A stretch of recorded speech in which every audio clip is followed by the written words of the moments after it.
and welcome to Co-Break Album Club episode 8. We are Co-Break. What we do here is we each pick an album each week and listen to it, and then we come meet up and we review it. So quickly to introduce ourselves, I'm Carl Miller, neither gullible nor gull calf. Vocals. Gareth? I'm Gareth. I'm the guy with the rep for being rude, apparently. Says here, anyway. Bass. Gary? I'm Gary, the one who never plans this part.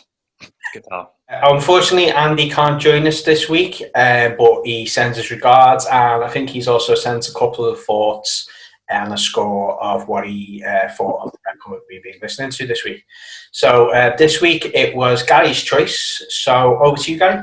Okay, so we've been listening to Yaphet Kotto and their album Syncopated Synthetic Laments for Love, released in 2001. The players on this are Magdalena on guitar and vocals, Casey Watson guitar and vocals, Scott Batiste on drums, and Chris Story on bass. It was recorded at Polymorph in Oakland by Dan Rathbun.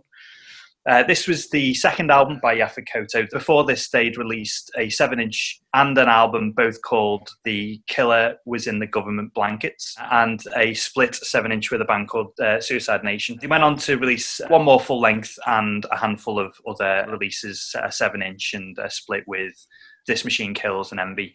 And they disbanded in 2005. In terms of other bands, Mag was in a band called Bread and Circuits with Sarah Kirsch, and they were really good as well. Definitely recommend listening to those.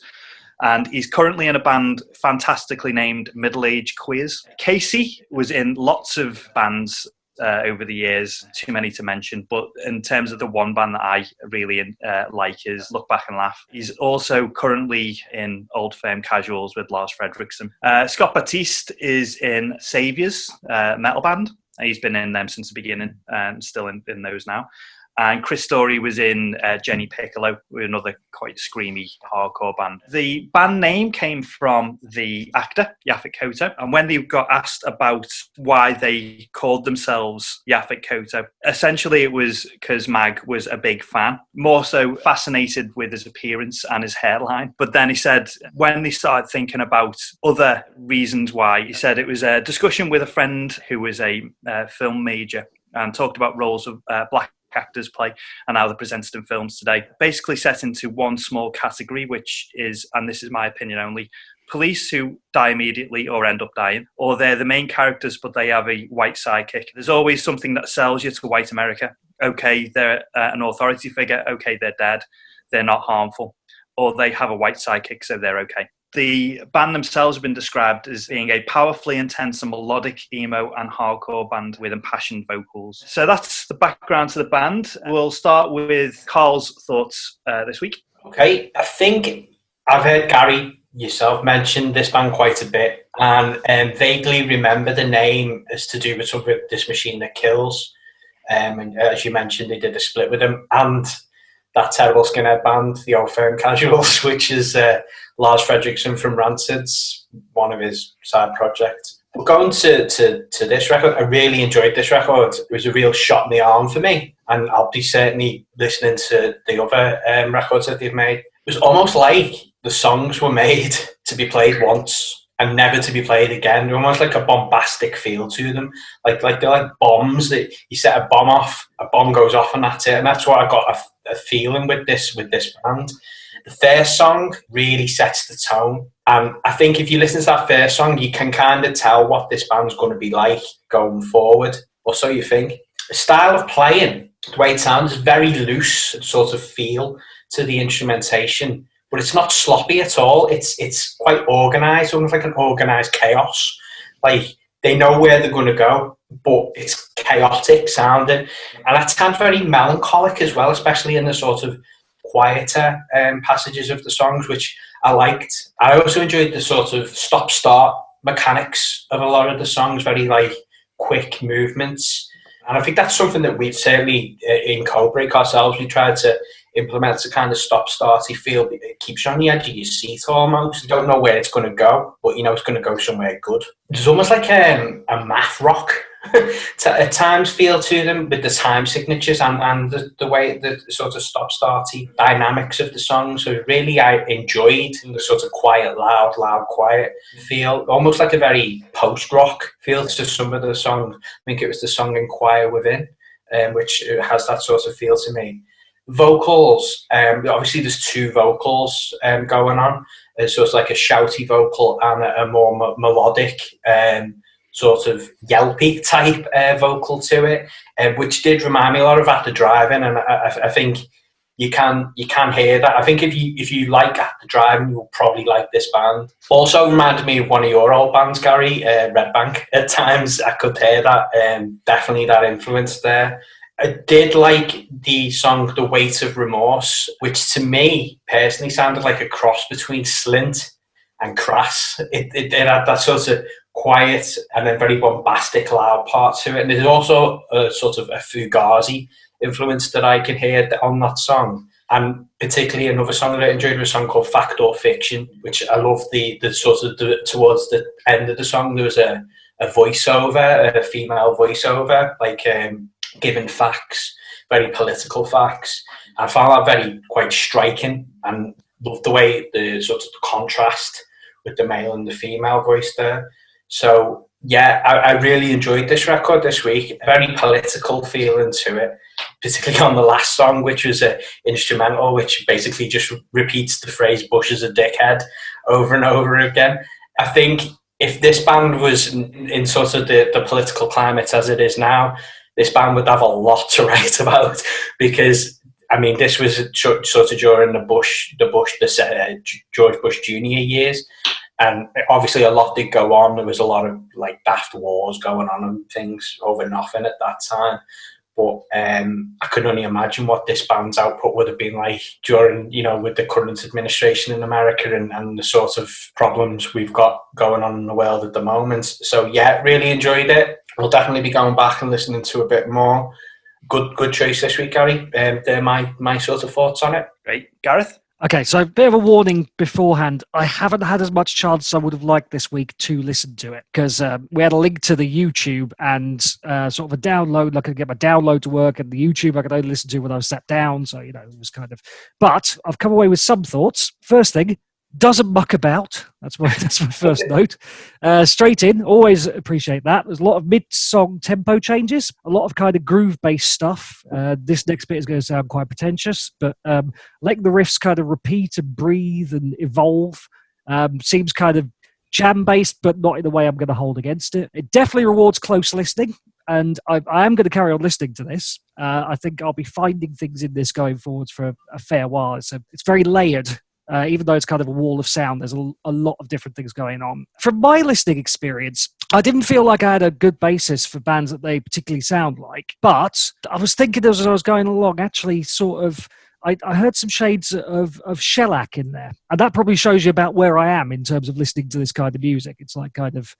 in the same way as I say, like anything even vaguely experimental, sounds a bit like Sonic Youth. It's like kind of, shellac are my go-to noise rock comparison. But it's sort of in the middle of the album, there was some stuff that was really reminded me of 1000 Hertz, just in terms of the pacing and the intensity. It's also a little bit of Mogwai in there sometimes. Now, none of these songs are... Mogwai are, for anybody that doesn't know, like an instrumental Scottish band who kind of do... are best known for their sort of 6 to 12 minute kind of really long songs, and some of this sounds a bit like it's sort of truncated Mogwai, if you see what I mean. It doesn't build up for as long, but it still gets to the same level of intensity that they do sort of towards the end of their pieces. The use of the spoken word samples, that reminds me specifically of the album The Holy Bible by the Manic Street Preachers, and nothing else they've ever done. It's just literally the use of samples, and that's it. This is not a band you can compare to Manic Street Preachers. Maybe in political terms, but that's about it. And I think it's reminiscent of At the Drive-In. I'm really glad that Carl mentioned that, because I don't know why. It was just like a feeling that I sort of had that, this is a bit like, I don't know if there's an air of danger or something like that, but it's kind of, it's that sort of thing. The vocals, really impressive. They really suit the music. And when the sort of the higher shouting vocals, I've used the phrase kind of like a laser beam of rage. It's just really focused, if you see what I mean. I really, really like that. I've got to give a special mention to the very end, and this is completely different to anything else I've mentioned thus far. Very end of Blind Leading the Blind, which has like a bit of slide guitar, just a tiny slide at the end. And it's so satisfying. It's just like, it slides just enough before stopping that it goes to exactly where I wanted to go. Sorry, that was a bit of an irrelevant comment, but and I listened to the entire outro. Now, I did want to ask you a question about this, Gary. Do you have this on vinyl? And if so, is it groove locked? I don't have it on vinyl, but yes, it is groove locked. Excellent. Okay, that's brilliant. Because I was thinking, is this like Metal Machine music? Like it'll just go on forever if you don't take it off. I wonder. I would love to put that on at a party and see how long I could leave it before anyone was interested. Yeah, and the other thing is obviously the name of the band, Yaphet Kotto. I've got some of my aliens rather than alien stuff behind me because he wasn't actually in Aliens. But remembering the name Yaphet Kotto has reminded me of the show Sequest DSV. So got to say thanks for that. It probably sounds like I've not got many notes for this. Like I said, I'm not widely listened to it, but I'm very impressed with what I've heard so far. So it is one I'm going to go back to definitely. Great stuff, thank you. So do you want to just mention Andy's thoughts now? Oh, yes, I will. Andy says, haven't listened to this album much, but here are my thoughts. I can hear bits of Pavement at the drive-in. Good, right, I wasn't barking up the wrong tree with that one then. Experimental noise rock with, dare I say it, a slight Helmet sound. Not really my thing, but will score it a 7 out of 10. I liked the contrast with the slow, moody parts and then all-out mayhem. Thanks for that, Andy. So for me, I can't remember when I actually first heard these. I was probably downloading a lot of MP3s off Soulseek at the time, and I was getting into a lot of bands like Shotmaker and Seisha and 12 Hour Turn. They were kind of in the same realm as this. So I assume it was just on a download that someone else had put together and I heard that good things about them, but I actually can't remember exactly when it was. It must have been after this album came out, though, because I do remember getting kind of both albums at the same time. So this album and the first album.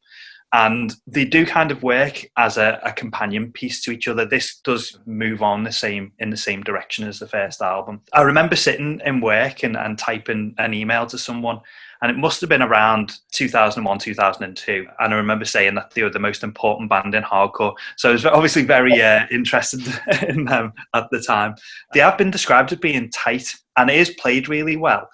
But I don't see it as being tight. It's too brash. It's too kind of chaotic sounding. And they're also happy with like leaving the mistakes in. So there are mistakes that are kind of peppered in some of the guitar lines. And one that's really evident in the instrumental at the end, which I have always personally really enjoyed.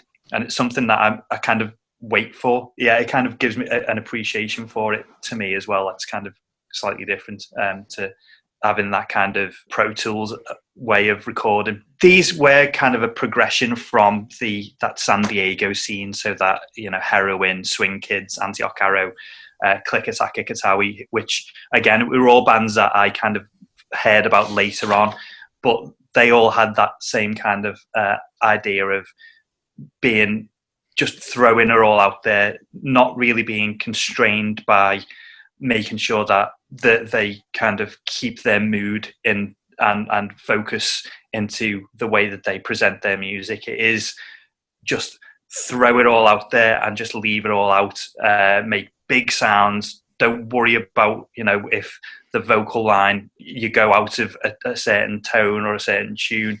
It's just spills out, and that gives it that intensity. The vocals are really intense. And I do like that contrast between that high-pitched yell with the gravelly scream. I think it melds really well together, and it works with the music. And the use of that quiet, intricate sound in the middle to then build it back into this assault when it crashes back in. I don't know which of the albums, whether the first album or the second album I prefer. I chose this because the recording was a bit clearer, a bit cleaner, and the vocals were higher in the mix. So I thought it'd be a easier transition, I suppose, because it isn't what I would say a normal sounding band or a normal sounding sound, especially if you're not used to it. Lyrically, it is very hardcore. It's political. There's songs about war, songs about religion, social commentary, racism. There's a direct difference with a lot of hardcore in the way that they present that, though. And a lot of the hardcore bands that were kind of coming out in the 90s in particular, it was very much, this is bad, this is a situation, and this is bad. And they kind of turned it around a bit with when this kind of style was getting played. And I think it's because I appreciate this band more, I kind of get it more with those. It wasn't so much as this is bad, it was this is how it changes my environment, this is how it's affecting me, and how it's affecting the society as a whole. And obviously that's quite important in terms of a message that needs to be spoken now, and all the issues and the problems that are currently very much evident in America and across the world. In terms of being asked about politics, Mag and Casey started the band, and Mag was kind of the one who spoke more about the politics, talking about why he kind of pushed for Yaphet Kotto. Apparently he'd asked previous bands to be called Yaphet Kotto, and this is the one that it stuck with. So this is obviously something that is important and was evident in this. When Mag was asked about how politics became an element of the music, he said, "For me, it's a lifetime experience, being a black male in the United States of America, the struggles that I've had to go through, and show what I've seen to other people and share my identity. I wasn't verbal about it until I got into hardcore. Going through the school system, I didn't feel I had a voice. I was taught to not speak up, not to fight against the system, if you will." So this was his way of release, getting that message out. And I think, again, that kind of works with that. Just, it's unflinching, and it's not ashamed to be as loud and as angry as it needs to be. In terms of other elements of this, I think, say, the use of those clips, the voice clips, and this was released before 9/11. So this was released in 2001, but it was earlier on in 2001. And that clip on Fact or Fiction, where it talks about assimilation and, only being accepted as an American if you just disavow your previous beliefs and your previous religion. Obviously, that was going to come much more to the fore following that. So again, I suppose it's a bit scary that it was already evident then, and it was used as a tool by the government afterwards to kind of justify that happening. And also, one of the themes is that sample around evangelical Christianity, and I suppose how that is influencing American society as well. I think they work really well with that overall sound. In terms of the drums, I think the drums are the thing that really stand this out. I think that crashing cymbals and loads of toms, it gives it that kind of edge of falling apart sound. But it's obviously played really well because they never do fall apart. And watching live videos on YouTube, most of them are really terrible sound quality, but you can see that they can play really well, and they do keep it all together. But this is, I suppose, the reason why I preferred this type of hardcore. It was that kind of messy, not so regimented sound. It wasn't so safe, and the vocals were just kind of all out there. And bands like Bob Tilton and Page 99 and Neil Perry, they were the bands that kind of used that whole dynamic of the music and the vocals, and say it all sounded like everything was just spilled out and thrown out. Like they couldn't. That was the only way that they could express it, is to not be constrained by a normal structure for a hardcore band. But I think Yaphet Kotto, for me, balanced it better than a lot of the other bands. So they had a really big influence on me as how I approach writing songs. Like Carl said, Red Bank, this is when I was writing songs. Red Bank is when I was listening to Yaphet Kotto. And the main thing with me is, as much as I've always wanted to use minor chords and kind of more discordant sounds, I generally will always go back to major chords and big choruses, and that's a direct influence of Yaphet Kotto, because that's what they do. They have not many minor chords, they have big chunky choruses where everything just builds into that. So yeah, they are a big influence for me for many reasons. And I think they'll always stay with me as an important band because of that, and because of, I suppose, nostalgia reasons, and also how they've kind of influenced me and how I approach other music and other aspects of culture. That's my thoughts. Cool. I just want to say, you were saying about some YouTube clips of them, and I watched a couple as well. There's definitely a very, as we've said on the record, chaotic feel, but it seems even more so when they're playing live. I saw one clip where they were playing in like a corridor. Yeah. They were all over the place. Just like when just the setup was very sort of not your typical like side to side drums at the back.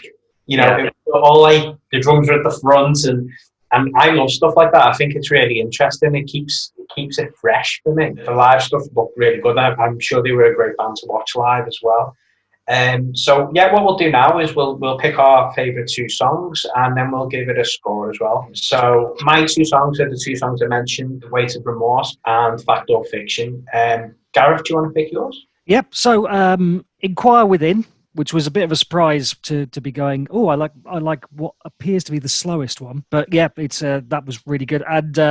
And Fact or Fiction, which apart from the very, very timely spoken word part, which you wouldn't want to think in this day and age you still need to hear that, but you do. Yeah, I thought it was more relevant now. Listening to that, it really should have thought of me that.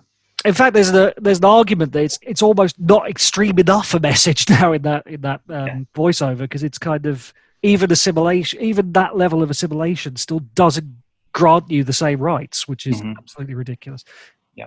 Sorry, I was talking about my 2 favourite songs, wasn't I? Oh, and that was the second one. Oh, but I was also going to mention that it's got really satisfying just little pauses in it, and I love it when songs do that. It's just the right amount of pausing. Okay. Mine are Circumstantial Evidence and Blind Leading the Blind. Okay, so we'll give it a score. So my score is 8 out of 10 for this. Really enjoyed it. Definitely going to go back and listen to it again. Gareth? 8 out of 10 as well. Yep. Pretty much exactly the same comments as you, Carl, to be honest. Gary? I'm going to go for 8.75. Wow. So again, I think between this and the first album, that they're so even parred, but I think I might prefer the first album slightly more, so I might have given that the 9. So I think I'll go with the 8.75 for this.